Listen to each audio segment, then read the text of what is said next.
สวัสดีทุกคน สวัสดีทุกคน นี่มีการอัปเดตเกมฟรีไฟร์วันนี้พี่จะมาสุ่มลักกี้โดยย่อนตู้เกลือก็ว่าได้ไปกันเลย M14 จอกอ1อัตราในการยิงหนึ่งลบความเร็วกันทีหนึ่งโจมตีไปก่อน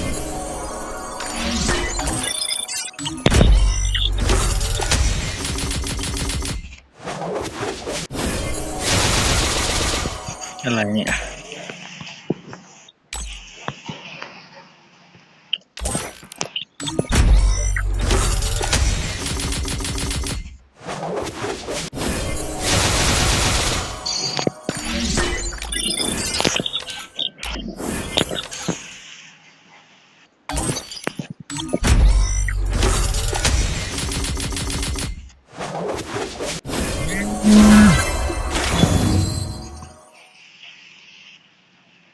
งามอยู่ดิ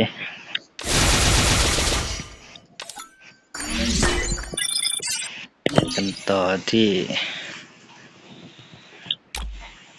ตู้ลักกี้ร้อยย่อนสีชมพูบานแบวทรงผมงามอยู่ไหม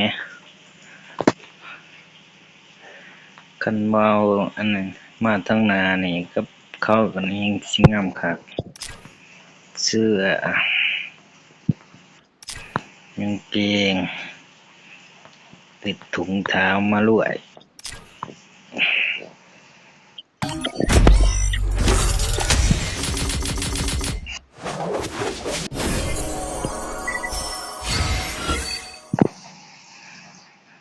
ได้แต่เกลือ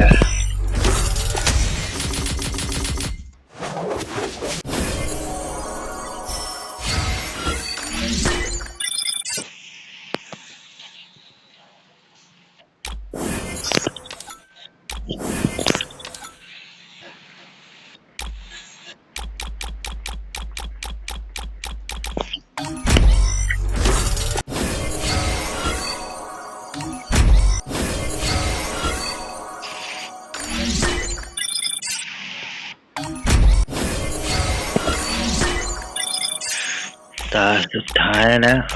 ไล่แต่เกลือมา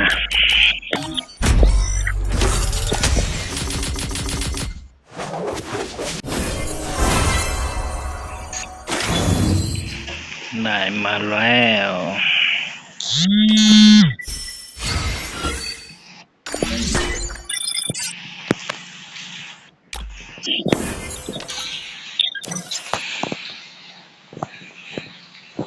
Oh man, I should have finished those deep fried chicken wings from last night. I'm starving.